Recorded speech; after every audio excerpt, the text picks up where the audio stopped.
Ben, moi bo día de novo a todos e a todas. Imos seguir con esta edición, con esta xuntanza de xente de radio, de xente de podcast, a traverso do convite de Muga. Eu son Xosé Cendán, son o director de Radio Eume, de As Pontes. Dicirvos que hoxe o tema que imos falar é o dos podcast na radio local, e comigo teño unha serie de convidados que vos vou presentar primeiro. Estamos con Germán Estévez, que venden de Radio Allariz, acabáis de coñecelo a traverso da historia de Galiportus, que nos contou agora mesmo. A outro lado temos á esquerda a Bernardo Penabade, tamén vello coñecido de Muga, da radio, destas xornadas, dende Radio Burela nos ven. Iván Tourís, tamén de a xente de Teo, tamén o temos aquí a nosa esquerda. E a Xurxo Estévez de Radio Piratona de Vigo. Me parece que era o momento mellor de falarmos, pois, do tema que estaba previsto. Si é certo que, de todos os xeitos, eu xa vos adianto a cousa. Eu podía ser algo divulgativo, pero, levo moitos anos vindo estas xornadas e as previas, e me parece que ao final caemos un pouco en que, claro, somos xente que sabemos do que falamos, sabemos do que queremos falar, sabemos o que queremos coitar, e para non caer nos tópicos, pois, o mellor, vou facer mesmo do abogado de año, pero vou apostar un pouco máis pola reflexión, e, se mo permite, os compañeros, incluso polo debate. Pero primeiro imos respetar que se presenten, que teñan este momento de contar o que nos queren contar, quen son o que fan, e logo, se os parece, entramos nesa dinámica, porque, aunque o título moi escueto, moi concreto, do podcast na radio local, eu creo que dá lugar a bastantes vértices no que podamos abordar canto a isto.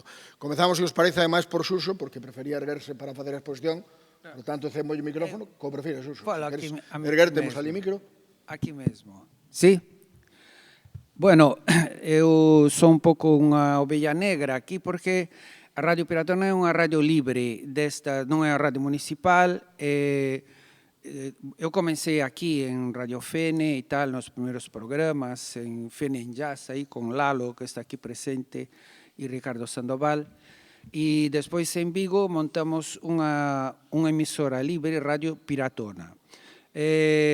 Era un colectivo de unhas 100 personas, máis ou menos, con moitísima xente da música, 7 grupos de punks, casi todos, o que nos posibilitaba facer concertos que ofrecíamos ao movimento cidadán.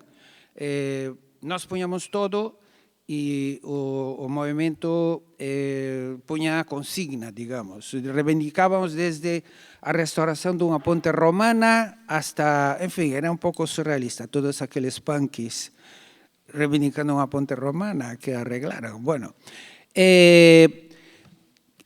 hoxe en día, eso fundouse en 1988. A radio sigue funcionando. Ao día seguinte de comenzar a emitir, recibimos unha carta de telecomunicacións dicindo que ou pechábamos ou unha multa de 10 millóns de pesetas daquela. E hoxe en día sigue funcionando, deu moitos tumbos por aí, en diversos locais, está nunha asociación de veciños e non hai ninguén dos que este agora na radio que eu, por exemplo, que son da primeira época, non coñezo ninguén, e os de agora tampouco coñecen ninguén da xeración anterior. E iso é moi interesante. Os traigo aquí un exemplo de como eran os podcasts na época. Non sei se os sona isto non sei se sabes o que é. Gravabas e mandabas por correo. Non sei se lembrades o que era o correo, no? Que era un señor con unha saca de cartas, montaba nun cabalo, e, bueno, na nosa época xa ven en coche, no? Pero era así, moi precario. A vantaxe que hai hoxe en día, bueno, tamén metíamos por antena, que era outro problema, tiñamos todo o monte diante que nos tapaba a mitad da población de Vigo. Iso escutábase moi ben no Morrazo. Hoxe en día, pois, temos a facilidade de, a través da internet, chegar a todo o mundo, ¿no? E iso é moi interesante, o sea, como entrada, cando faledes agora do podcast actual, a radio funciona, por suposto, con podcast actualmente, e, bueno, acabo para faceros unha idea. Neste período de casi 40 anos que sigue existindo unha radio libre e ilegal, ou alegal, como queirades, houve 9 campeonatos mundiales de fútbol, 4 papas. Non había teléfono móvil na época, que si había, pero non o que conocemos hoxe en día como teléfono móvil. A internet acabara de arrancar. Entonces, bueno, aquí estamos, evolucionamos desde esto hasta o que van a comentar os compañeros ahora, ao funcionamento con as novas técnicas que permiten. Eu creo que é moi interesante dar esta trayectoria, porque vemos que dentro de 5 anos reirémonos nós da forma actual de emitir, porque habrá outras cousas, seguramente co cerebro directamente. Mais nada, logo falamos, se queredes. Germán, de Radio Allariz. Pois que tal, outra vez aquí falando un pouquiño destas historias tan interesantes. Nada, veño un pouco representando a única radio local oficialista, non aí no, como dicía o compañero, non? Un pouco, pois, no anonimato. Esta é unha radio local, municipal, legal, constituída desde hai 35 anos, despois dunha revolta veciñal que lle cambiou a cara hoxe a unha das vilas máis bonitas de toda Galicia, coñecida en todo o Estado e por todas partes. Ai, Allariz, que bonito, hai que ir pasar ali un fin de semana, dar un paseo e tal, que idílico. Digamos que non era así, Allariz nos 80, compañeiros meus, eu son da zona de Celanova, pero compañeiros meus da zona de Allariz, pois dicían que cando eran nenos nos 80 era un auténtico desastre, estaba Allariz, pois perdía poboación, era un auténtico, bueno, pois unha vila totalmente de capa caída, e como vos digo, hai unha revolta veciñal no 89, hai unha serie de persoas aí da mão de Paco, de Anxo Quintana e compañía que lle lavan a cara completamente ao pobo, saben xestionar moi ben, máis alá de ideoloxías nin de cuestións políticas que eu non vou entrar, pois fan unha labor de xestión moi boa nos anos 90 e pois chegan subvencións europeas, comeza a vila a renacer un pouco arredor do río Arnoia, e unha das moitas cousas que se fai, máis alá de cuestións de sociedade, industrialización, patrimonio e demais, medio ambiente e tal, o turismo, comercio, bla, bla, bla, pois é a cuestión da radio. A radio nace tamén como un símbolo dese Allariz, que é un Allariz para a xente, un Allariz para as persoas, un servizo público, onde todo o mundo, evidentemente, comeza a colaborar. Claro, nos 90 daquelas, o que me comenta a xente que, evidentemente, mesmo cando eras tú rapaz, pois todo o mundo facía radio, era algo moito máis común. Hoxe é un pouquiño máis complicado enganchar a xente nova, a rapazada, que non están totalmente de lado, nin son alleos, pero, evidentemente, o consumo de agora pois é moito máis instantáneo, as redes, plataformas e demais. E a radio convencional como que non chama tanto, pero aí continúa a única radio local en activo da provincia, que non é pouca cousa, porque vos aquí tendes outra realidade na AP9, pero lembrade que de AP9 para dentro vivimos nunha especie de Nebraska ou Siberia particular, que é moi difícil artellar iniciativas, que é moi difícil levar adiante proxectos, é moi duro día a día no rural de Ourense, é moi idílico, moi bucólico para dar unha volta, pero no día a día é moi complicado. E é moi complicado tamén en termos de comunicación e en termos de asociativismo. Bueno, hai moitísimas cousas das que poderíamos falar moito longo e tendido. Non é o caso aquí, entón o que vos quero é un pouco eso, enfocar o papel dunha radio municipal única, que leva moitísimos anos facendo as cousas moi ben, con programas xa como son o Cortafolk, ou como son Viaxe a Toilan, ou como son moitos deles que incluso temos aquí a Pepe Cuña, que tamén, por mediación de colaboracións tamén de outras radios e de outros tipos de contidos, pois Radio Allariz tamén nútrese e nutre, colabora con outros proxectos, non? E hai, bueno, pois como vos digo, unha programación moi completa, con Carlos os mandos técnicos que levai moitos anos facendo as cousas, facendo boletíns, digamos que eu penso que é un orgullo contar cunha radio que ten produción propia, grazas tamén a colaboradores como é o Galiportus, no que, bueno, intentamos semanalmente poñer o noso gran area. Eu xa fixen algo de radio municipal na época universitaria hai 20 anos, facíamos un programa así un pouco máis de, evidentemente non é o mesmo a vida nos 20 que nos 40, facíamos así un pouquiño de desbarre, chamábamos ya a feira do 15, porque había unha feira quincenal en Allariz, agora é semanal, facíamos diferentes personaxes, digamos que era un programa de comedia, de imitacións e demais. Hoxe o Galiportos é un proxecto máis serio, contidos de, como vos comentaba antes, de entrevistas, de actualidade e demais. Nada, agora continuamos falando cos compañeiros, porque seguro que son máis cuestións e facémolo máis dinámico. Escutamos tamén a Iván Torís, da Xente de Teo, que nos conta tamén a súa experiencia e se presenta. Moi ben, moi bo día, graciñas por convidarme a este evento, parece moi fabuloso, a verdade. A Radio da Xente de Teo nace basicamente da inquietude de cando eu vivía en Teo, de cando eu fui un veciño de Teo moitísimos anos, tuve unha asociación de software libre, de hardware libre, de tecnoloxías libres, e propuxen que debíamos ter un medio de comunicación de alguma maneira, porque hubo unha época na que existeu Teleteo, eso quedou en nada, e a forma máis doada que me pareceu foi facer unha radio online. Os costos eran mínimos, en Teo hai moitísimo valor cultural, folclórico, tradicional, me parecía unha mina de cousas. Aprobouse a subvención por parte do Concello, gañamos o proxecto e compramos o equipo. Que pasa? Que isto foi no 2019, cando se presentou a radio, pero as asociacións de Teo, eu querolles moito, pero hai que estar tirando delas. Hai que estar tirando seguido, falando con elas, tal, e nunca chegamos a programar nada en sí. Que pasa? Que veo unha pandemia, non sei se acordades deste suceso nefasto, que para min non foi nefasto, foi todo o contrario. De repente, atopeime na casa dicindo, co equipo da radio, dixen, pois mira, vou chamar cada día asociación por asociación e que me conten que é o que fan.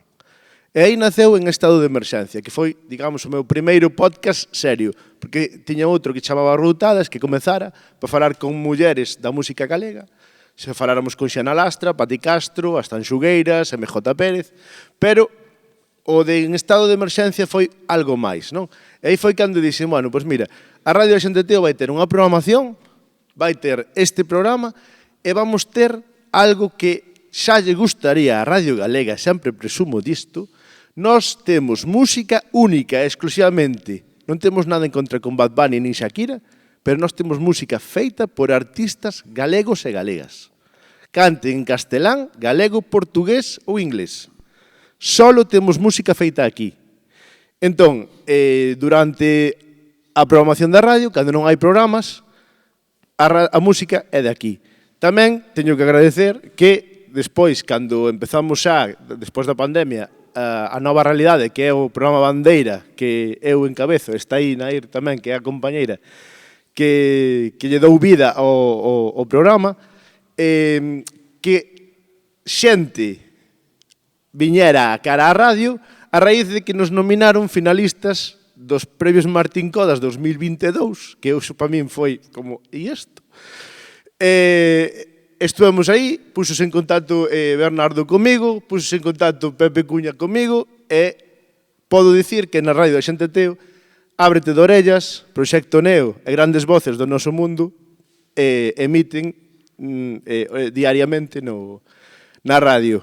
Entón, quixemos crecer de forma libre, comunitaria e en sociedade, porque acabou o proxecto, nadie quiso quedar con el, e este Menda tiña o equipo e dixo, pois voume quedar eu con el. E continuei eu a radio. Eu só, por medio de amigos e amigas, Alex Regueiro, Miguel de Ferrol, Miguel Lueiro de Luou, Cintia Paris, Alicia de Galicia, Nair. Non me quero esquecer de ninguén, porque moita xente axudou a que un proxecto libre, comunitario, dos veciños e das veciñas continuara. E aquí estamos, e aquí seguimos, e non me quero esquecer tampouco de por que eleximos o formato de audio, porque eu son actor, son mago, son presentador, fago moitas cousas, pero por que o audio? Porque chegas á xente de outra forma. Un formato, podíamos facer como ahora, aquí temos cámaras por todos lados, poderíamos facer moitas cousas, pero hai algo que non podemos facer. Vou vos presentar a un colaborador que teño na radio, en A Nova Realidade, que quixo deixarvos unha mensaxe. A ver se se escoita. Hola, moi boas, eu son Brando, eu son a estrella do programa Nova Realidade, por moito que lle pese Iván e Anaír da radio da xente de Teo, ainda que eu os quero moito, pero xa saben que comigo non teñen nada que facer. Bueno, quero dicirvos que me encanta esa iniciativa do Festival de Podcast, que a miña radio é un medio que sempre me gustou desde os tempos dese general que nasceu por aí cerca de onde vos. Eu xa escoitaba a radio fai moitos anos e agora participar nela é un gustazo. Bueno, eu teño bateas aquí en Vilanova de Arousa e agora a xente que fai que a caixa, que fai a xente non é tabaco desta vez só, que son os mexillóns que xa pouco son busteano. Onde vai? Bueno, teño que marchar, Micos, chao.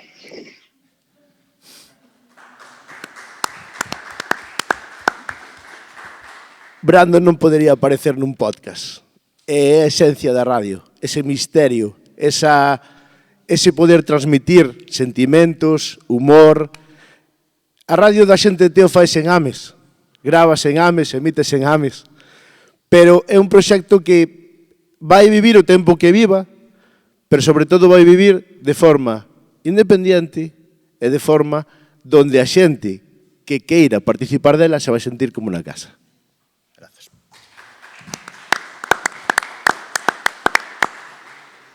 Precisa de pouca presentación, pero preséntase igual e preséntanos o que vai a contarnos hoxe aquí Bernardo Penabade, dende Radio Burela. Moi bon día. Bernardo Penabade, alá da Serra Faladora. Hai unha serra que se chama así, Faladora. E dali veño eu, pois debe ser que tanto o sitio como a auga, pois que nos fixeron así, faladores comunicativos. E a comunicación, pois, é a miña paixón, a educación, o ámbito educativo e a comunicación. Acabamos de escoitar a perspectiva dunha radio libre, outro modelo a radio municipal, outro modelo diferente, pois, a radio de podcast de iniciativa de inquietude individual, e eu represento, pois, a radio educativa, educar ou transmitir coñecementos a través das ondas. O asunto, para poñervos así en ambiente, o asunto fácil non é. Mirade, realmente o auxe das radios libres, o auxe da piratona, foi aí polos anos 80. E nos anos 80 naceu tamén a televisión galega. Pois ben, eu tive unha experiencia laboral no audiovisual precisamente a través da televisión galega. Por exemplo, pois, contribuín moita xente coñéceme porque contribuín a facer a versión galega dos pitufos. Dos pitufos e de moitas cousas, pero, en fin, hai moita xente que me chama o pitufo zoupón porque ademais de traducilos, pois, puxenlle a voz ao pitufo zoupón. Ben, estando dentro aí do audiovisual, pois sempre tive paixón pola radio e polas radios libres. E ao terminar a carreira, tendo claro que eu quería entrar no sistema educativo, que quería dedicarme á docencia, pois pensei na oportunidade de, efectivamente, facer escola a través das ondas. Da Compañía de Radio e Televisión de Galicia, pois tiña contacto cun enxeñeiro, o escritor Xavier Alcalá, que a súa vez foi o enxeñeiro encargado de que a televisión galega chegase a todo o territorio, E daquela era difícil, non é como agora, era difícil conseguir unha emisora. Realmente onde se podían conseguir pois era por aí en Andorra ou en Cataluña.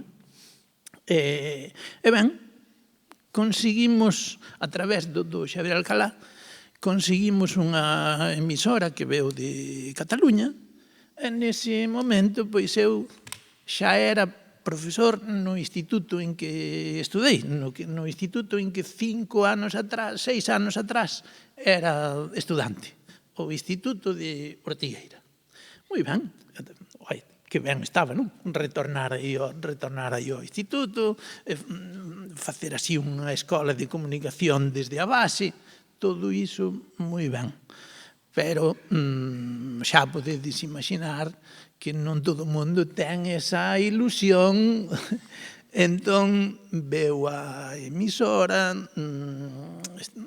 estábamos planificando como facer, como integrala como ferramenta educativa, e todo foi ben até a semana en que se iría poñer en funcionamento, porque sendo un instituto e tendo 7 chaves e todo iso, a emisora desapareceu. Entón, un esforzo grande para conseguila, pagala, que viñese aí ben embalada e non se estropease no transporte, mas o que ninguén pensaba é que podería desaparecer de dentro dunha institución oficial. Nunca máis se encontrou, e a experiencia da radio educativa no Instituto de Ortigueira, pois, naceu morta. Foi un aborto. Nós non fomos,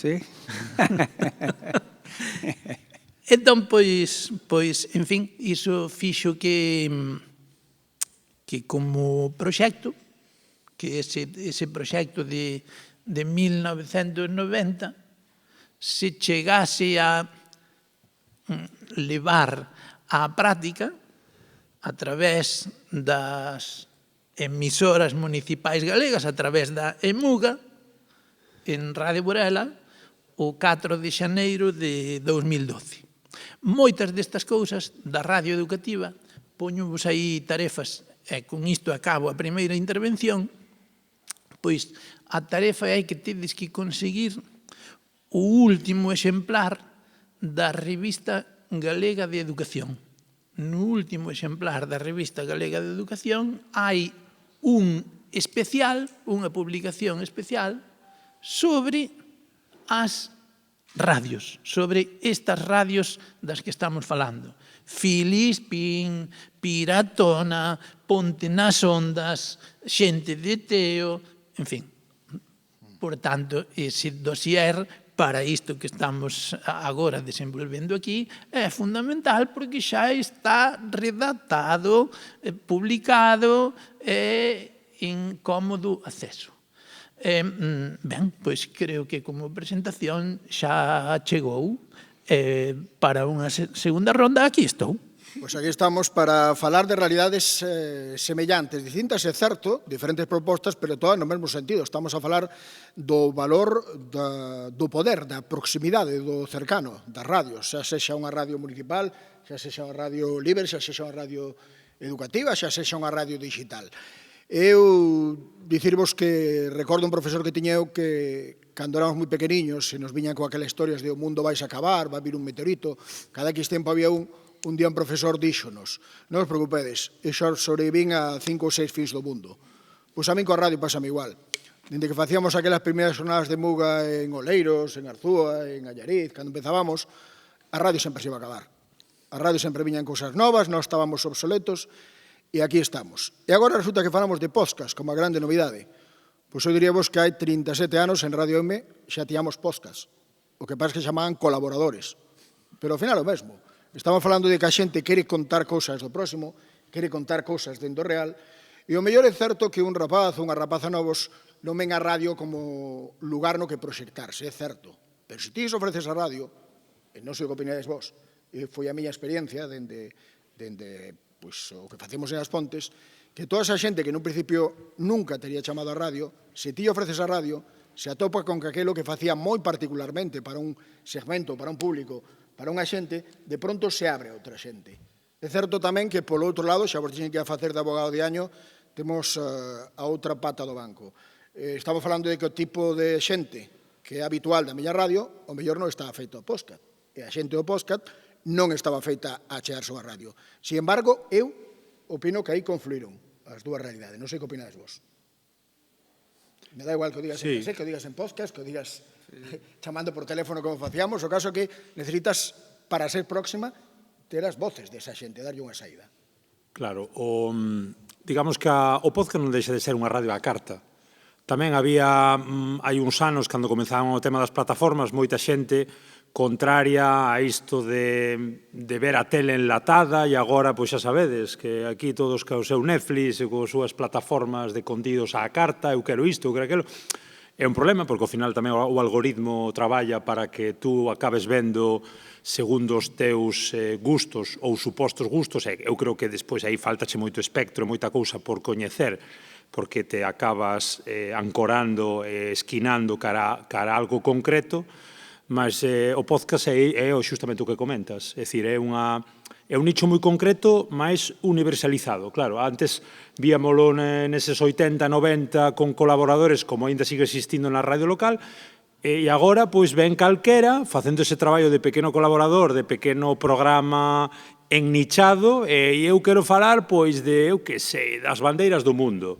E preparache un podcast de bandeiras do mundo que acaba sendo un éxito absoluto. O outro fala, eu que sei, das augas de non sei que... Que dicir, ao final é falar. Como vai morrer a radio se a radio é o todo, é a voz?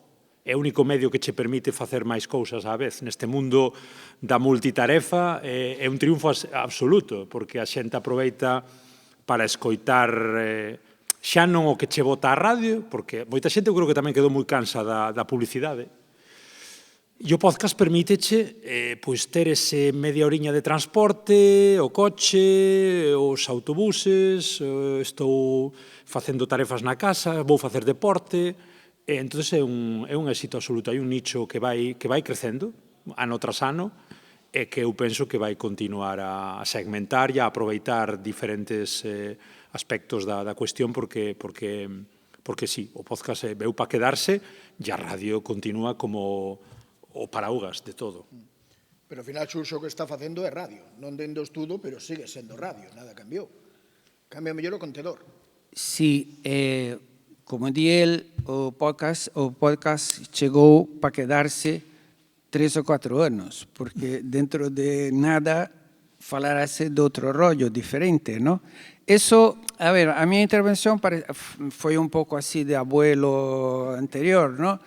Pero eu quería chamar a atención xusto nesse aspecto. O importante desto é a capacidade de que cualquier chavalito, chavalita dun instituto, alguén no barrio, un señor de 70 anos da asociación de veciños e tal, pode comunicar directamente con o medio que na época, en cada época, está disponible. Agora esse, me parece que é un acerto moi grande, vos organizando estas jornadas sobre este medio que é moi contemporáneo de cara a xente xoven, a xente moza, porque é moi difícil que ese personal se acerque ás formas máis tradicionais, o cual é lóxico, porque ninguna chavala, ningún chaval quere encontrar o seu pai nun programa de radio ou nunha asociación, e menos o seu abuelo. Entón, para iso está a casa, non? Entonces, eu creo que a iniciativa vosa de facer este tipo de xornadas é moi interesante porque é o que dá no clavo sobre as formas que a xente moza manexa hoxe en día. Dentro de 5 anos estareis organizando outro rollo, mas ao día, con as novas formas de comunicación. E acabo dicindo, non sei se se toca ou non, pero temos neste país, en todos, ¿no? Pero neste país temos un problema serio cos medios de comunicación, con este monopolio que temos dos medios, tanto xornais escritos como televisións e tal. E isto non vai a cambiar como non consigamos montar algo parecido a un grupo mediático galego potente e tal. E iso, entre outras cousas, ten que arrancar tamén desde a base. O sea que as emisoras municipais son super importantes. E as libres, pois, bueno, van facendo o que poden, non? Pero quero chamar a atención sobre esa necesidade de ter, e sobre todo en perspectivas de goberno futura, se hai posibilidade de algún mínimo cambio, hai que meter un mogollón de enerxía en crear algo parecido a un grupo, ou varios grupos mediáticos galegos, e intentar ter un oco, porque aquí é terrorífico isto. Eu apuntaría, Xurxo, non correxindo, senón apuntando, porque levas varias veces falado diso da radio municipal como diferente. A vantaxe que temos é que levamos tempo, que estamos organizados, que podemos fazer isto, pero evidentemente aquí se abrangue así o título a radio local, é dicir, son imprescindibles todos os modelos de radio, así o compartimos, eu creo que estamos todos e todas na mesma guerra. Decías antes, Iván, falando do que facíades vos, ese nicho que te dirixías, de onde o facías, iso me leva un pouco a algo creo que tamén un tópico. Se di claro, é que o podcast ten a ventaxa de que ti sabes o que vas coitar, ti o escolles, a radio non, bota o que che bote. Non é tan certo. Un sabe que radio escolle, un ten o dial, e un sabe onde vai.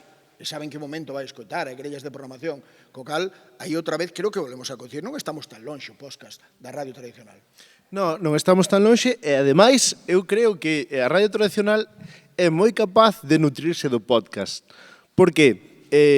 A miña radio é un exemplo, quero dicir, eu, grazas a podcast que hai moi potentes, como Ábrete de Orellas, teño unha programación que podo darlle a xente que, ao mellor, por outros medios, nin sabría que existía. Entonces, en Teo, sí, bueno, en Teo, en todo o mundo, non, porque nós temos ointes en todo o mundo ahora mismo, pero poden escoitar a Pepe presentar os grupos que presenta, da forma que o presenta, e pode escoitar a Bernardo levando a xente do instituto falar dos temas que falan. Ao final, a min o podcast pareceme unha ferramenta colaborativa, sobre todo, da xente que non se atreve a figurar ou a aparecer. Eu tuve xente na radio, moi nova, que decidiron dar o salto a ver que pasaba. Unha delas é Nair. Nair foi compañera miña de teatro, conocémonos aí, e de repente, pois díxome, pois a mí gustaríame facer radio. Eu nese momento estaba aí a radio titubeando, e gracias a ela sigue, porque imprimeu esa enerxía que mellor a mí me estaba faltando. A radio é eso, a radio é buscar a forma de que cando te sentes diante do micrófono que non ves a ninguén, pero sabes que alguén te está escoitando, te transmitas nese momento o que realmente sintes, buscas entretela, buscas informala, pero é o teu momento con outra persona, sin vela, sin saber que é o que está pensando, nin reaccionando de ti, pero sabendo que te está escoitando porque quere escoitarte. Os podcast, a programación normal, é o que decía o compañeiro, é dicir, ti nunha radio tens que meter publicidade se te nutres se tens que financiala con eso, pero nun podcast, o mellor de 30 minutos sin publicidade, acompáñache pois da casa ao traballo, de un sitio onde teas que ir a outro, e ao final pois estamos nese nicho todos de alimentarnos de o que eran os programas tradicionais, que ao mellor antes duraban media hora, pois ao mellor nunha hora tamén temos un contido de máis calidade. Bernardo, falabas antes dunha situación que me achegaba moito a unha raridade que vivín, porque empezaron máis ou menos ao mesmo tempo, e cando falamos de aqueles programas de colaboración, eu recordo os 4 heavies do pobo que dicían quero que escoita a miña música, xa escoitaban, se xuntaban nunha praza, poñían o seu casé, punto, pero claro, poñían nunha radio. Agora fan iso nun podcast, pero vai pasar o mesmo. Van cambiar a praza por internet, pero van a escoitar 4 mesmos. Se eu lle la meto nunha radio e hai 4 persoas que ao mellor non ían buscar heavy, pero atopan e lles interesa, vela aí está un pouco o camiño, non? O camiño é colaboración. Rayos, comunicación. Para que haxa comunicación, ten que haber diferentes partes. Senón non hai comunicación. Entón, o modelo que eu defendo pois é un modelo de transmisión ao vivo. Isto é, a meta é a retransmisión para os coches, a retransmisión para os aparatos de radio das casas. A radio ao vivo. E a radio ao vivo cunha periodicidade regular. Quer dizer, hoxe no sistema educativo hai moitísimas emisoras de escolas, de centros educativos, moitas. Pero cal é o grande problema? Que teñen unha infraestructura que se aproveita pouco. Por qué? Porque son prácticas, en moitos casos, prácticamente só para a parede. Comprendedes? Non hai comunicación, non hai colaboración. Entón, o modelo ideal, pois o modelo ideal é a colaboración dun centro educativo cunha emisora municipal. Ben, nesa emisora municipal, pois con periodicidade regular, deixar espazo, deixar na grella espazo para a radio educativa. E esa radio educativa hai que facela en directo. Aínda que se introduzan no programa pequenas grabacións. E, obviamente, eses programas teñen que pasar a unha plataforma, a un arquivo de radio á carta. Mais os estudantes, como os locutores, como a xente de comunicación, necesitan superar esa tensión do directo. Necesitan educarse na responsabilidade para preparar os programas, para facer os guións, para facer as producións e para facer tamén a realización. Entón, retomo co que comecei, que máis que nunca necesitamos a corresponsabilidade para facer o contido e para que ese contido sexa comunicativo de maneira que chegue á xente. Quédanos algo menos 10 minutos. Eu quería que tiverades esa ocasión non só de que o conduza, senón que, dado que aquí se dixeron xa moitas cousas, se queres algunha réplica, algunha aportación antes, se somos capaces de ser breves, o mellor ata deixamos a xente se quere facer algunha aportación, creo que sería interesante. Sí, eu nada máis comentar o de Bernardo, pois, el dio por ese camiño. Por exemplo, a radio da xente Teo, ser tan comunitaria e tan libre, sí que me puxe en contacto cun colexio que hai en Teo que fai unha radio escolar e cun instituto que fai unha radio de ensinanza para ofrecerlles pois que os seus programas tamén foran emitidos na radio da xente Teo. Sí, moi bien, pero nunca houbo feedback, non? Entonces, quero dicir, eu que di Bernardo, a radio ten que ser colaborativa. Entonces, tanto vale que eu vaya a decirte vente como que ti queiras vir. Esos son os dous canales. Se os dous canales funcionan, eu creo que a radio pode facer moito mellor. Sí, eu quería, bueno, estou evidentemente na liña con todos, con vos todos. Quería suliñar o que comentaba Xurxo sobre a necesidade de medios e de relato independente en época moi difícil, porque hai unha sobreinformación e hai unha desinformación moi gorda. Entón, bueno, desde proxectos independentes, desde radio educativa, desde radio colaborativa, digital, desde radios alternativas independentes, todo suma a hora de facer ese ecosistema que faga un pouco de contrapeso a un relato oficial que cada vez cansa máis, desgasta e cada vez está máis manipulado.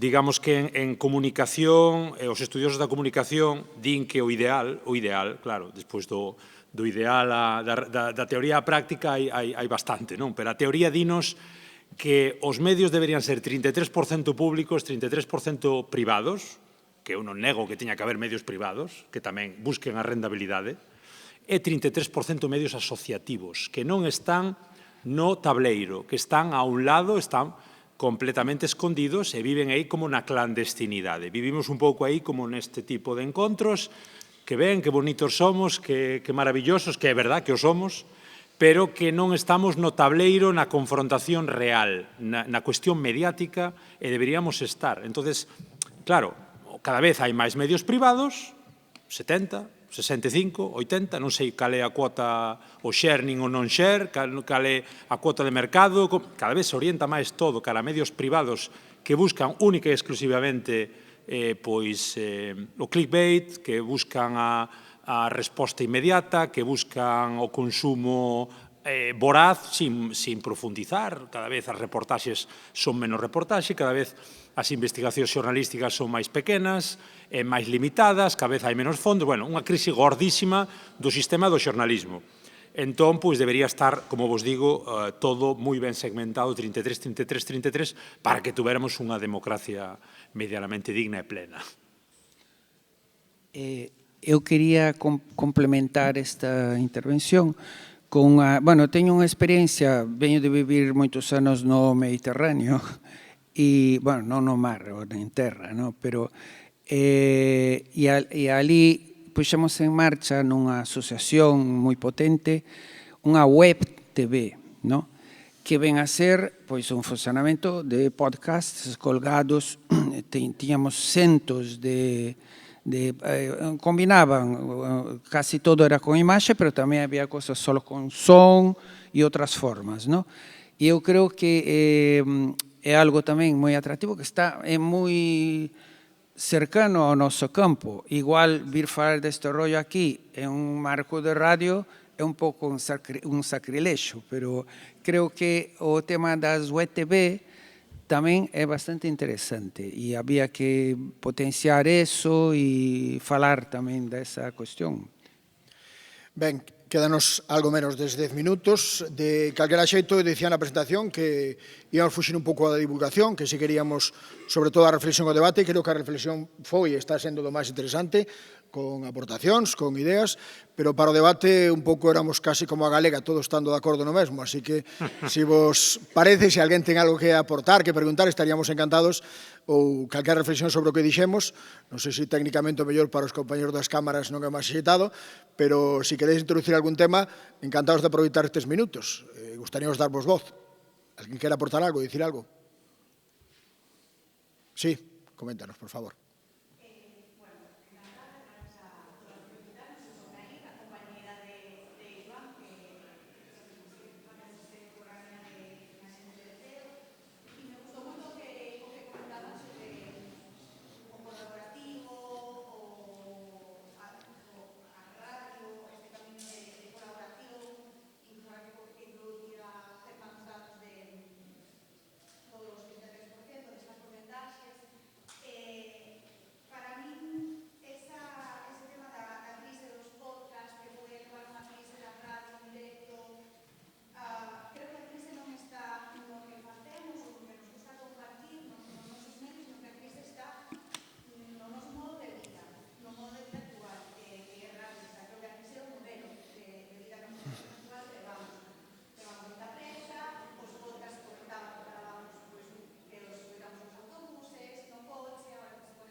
Crise nos decía Nair, evidentemente é algo que exista, lo comentábamos, non sei se aquí o chamamos crise en algún momento, se pensamos que así pode ser, evidentemente estaba falando dun produto feito para o consumo inmediato, pero é certo que o darlle o contedor da radio si entra máis no terreno da comunicación, non sei que pensades vos desa convivencia, que creo que apostás por ela dende o principio ata agora, que somos un matrimonio ben habido, ao final, a radio e os podcast, non? Eu sigo insistindo, como arranquei, que había podcast hai 40 anos, pero se chamaban colaboradores.